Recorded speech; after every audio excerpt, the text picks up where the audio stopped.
Com você, Luana. Boa noite, Renato. Dando início aqui à coletiva de imprensa. Primeira pergunta do Gabriel Reis, canal Paparazzo Rubro Negro. Mais de 90% do time titular não viajou para Natal justamente para se prepararem para este jogo. Como explicar um resultado desses com a equipe jogando descansada?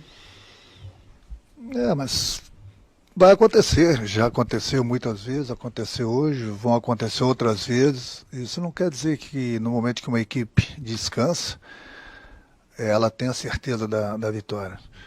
Se é assim, você pega algumas equipes grandes aí do Campeonato Brasileiro, que só disputam o Campeonato Brasileiro, então eles têm a obrigação de ganhar o título. E não é por aí.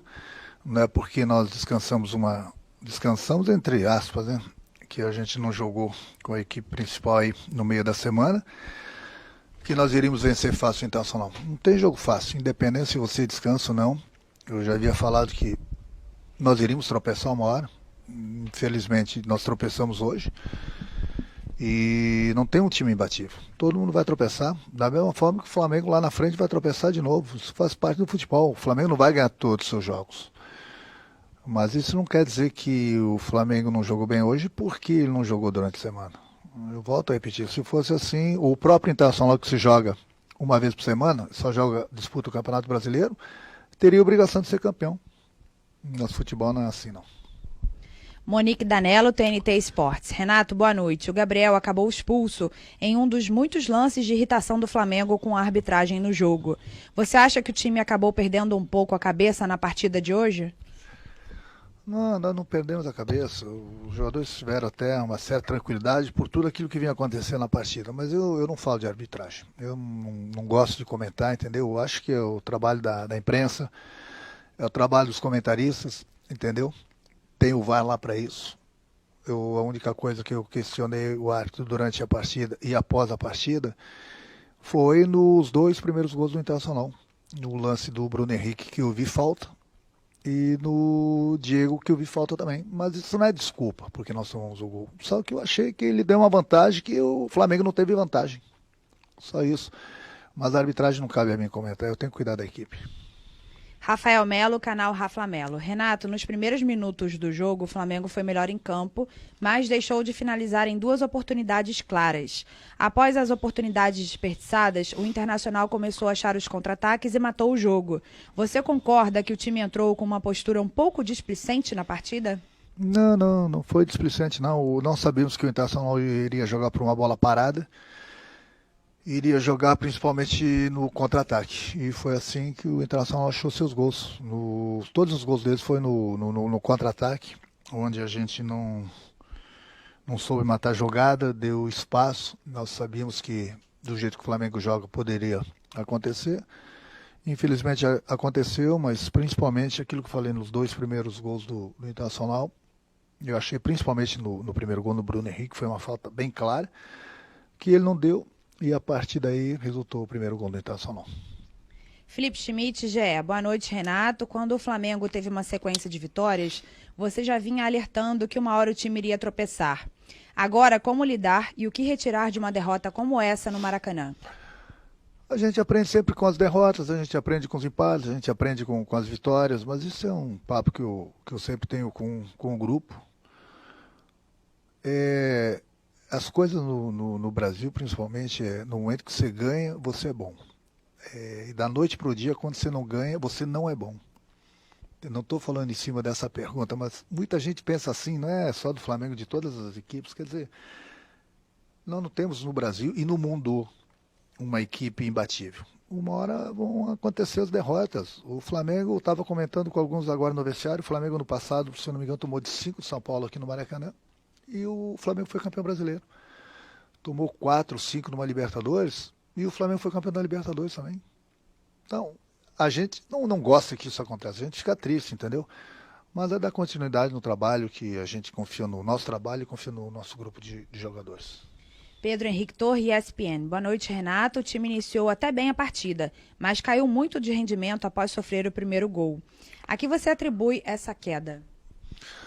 Nós começamos bem, como ele mesmo falou, a partida, criamos algumas oportunidades e aí, infelizmente, a gente se perdeu um pouquinho no momento que, volto a repetir, na minha opinião, teve a falta no Bruno Henrique, que ele não deu. teve a sequência, começou o gol, depois, durante a partida, até falei para o árbitro, que ele estava falando muito com o jogador, os jogadores estavam falando com ele, quer dizer, não é desculpa, não estou falando da arbitragem, mas o árbitro tem que apitar de um lado e do outro. A gente não quer que o árbitro nos favoreça, também a gente não quer que favoreça o adversário, ele tem que apitar o que ele vê. Só que a gente tem todas as condições, nós temos um VAR, hoje em dia, que o VAR pode ajudar o árbitro. O árbitro, de repente, também ele tem que saber escutar. Eu escutei uma entrevista de um jogador do Vasco essa semana, que ele colocou muito bem. Você erra, o treinador erra, ele tem que vir aqui se explicar. O jogador erra, ele tem que vir aqui se explicar. Eu não estou nem falando do árbitro de hoje, mas o árbitro erra, o auxiliar erra, eles não precisam se explicar. Quer dizer, é difícil. Eu acho que a CBF deveria repensar também, após as partidas, independente do resultado, o árbitro da entrevista também. Ele respondeu algumas perguntas também, ele tem que ser questionado. É muito fácil um árbitro errar numa partida e ele não dá entrevista, esconder debaixo dos panos, passa, no outro jogo ele está pitando. Enquanto que os jogadores, os técnicos são criticados. Por que o árbitro não pode dar entrevista? Por que ele não pode se explicar? Por que a CBF não autoriza? Quer dizer, então, muitas vezes acontece isso. Aconteceu, por exemplo, no jogo nosso de quarta-feira, de quinta-feira, o Michel fez um gol legítimo. Anularam porque não tinha VAR. O bandeirinha estava bem colocado. Estava meio metro atrás. Ele deu impedimento. E se aquele gol fosse para decidir a classificação? Então, é muito simples. Você erra, vai para casa. Outro jogo você está apitando, bandeirando. O treinador erra ou não erra. Acontece, mas ele está todo o jogo dando explicações. Da mesma forma os jogadores. Então, acho que a gente vai aprendendo com o passar do tempo. Nós estamos no século XXI, né? Então, está na hora de a gente repensar algumas coisas. E, em termos de repensar, seria importante a CBF falar para os árbitros virem aqui e se explicarem também após a partida. Porque eles nunca erram, né? Eles nunca estão errados. Sempre são os treinadores, sempre são os jogadores. Mas quem sou eu para falar sobre isso, né? Mas seria importante, interessante os clubes se reunirem com a CBF e colocar isso para os árbitros também darem entrevista após as partidas.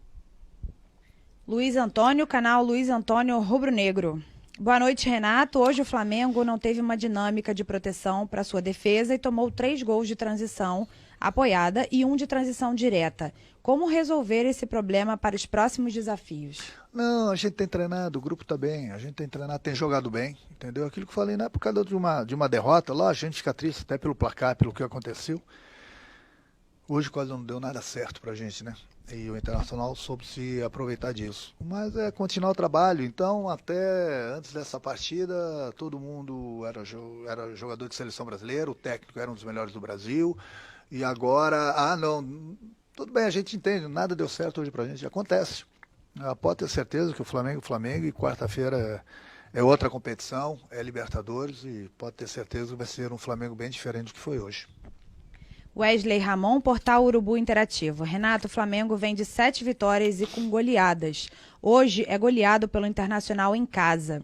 Na partida anterior, o Flamengo foi poupado. Você acha que isso pode ter influenciado no ritmo de jogo dos jogadores? Não, é aquilo que eu falei. Se fosse assim, as equipes que estão disputando, inclusive o Internacional, disputam uma partida por semana só disputa o Campeonato Brasileiro. Teria a obrigação de ganhar o campeonato. E mesmo assim é difícil para quem joga 2, 3 vezes por semana, para quem joga uma vez só. Aconteceu, hoje aquilo que falei, se nós tivéssemos aproveitado as 2, 3 primeiras oportunidades, o jogo seria totalmente diferente. Mas infelizmente nós não aproveitamos, o Internacional soube se aproveitar, jogou no contra-ataque, achou seus gols e venceu a partida. Última pergunta, Mauro Santana, canal do Mauro Santana. Até que ponto o time se deixou levar pelo retrospecto positivo na atuação de hoje? Não, ninguém entrou com salto alto, bem pelo contrário. Uma das coisas que eu mais cobro do meu grupo é isso. Eu sempre falo para eles, olha, quando as equipes enfrentarem o Flamengo, o pessoal vai mudar a tática, o esquema de jogo, alguns jogadores, para que eles saibam das dificuldades que vão encontrar quando jogam contra o Flamengo. Todo mundo vai dar vida contra o Flamengo, todo mundo. Eu sempre preparo, eu sempre converso com eles sobre esse tipo de assunto. Mas infelizmente aquilo que eu falei, hoje não deu praticamente nada certo para a gente. E ainda assim nós perdemos um jogador no segundo tempo para complicar ainda mais. Mas aquilo que eu falei, a gente aprende com as vitórias e a gente aprende com as derrotas também. Quarta-feira tem mais outra competição, é o que eu falei, pode ter certeza que o Flamengo vai ser o Flamengo de sempre antes dessa partida. Obrigada, Renato. Fim, então, da entrevista coletiva do nosso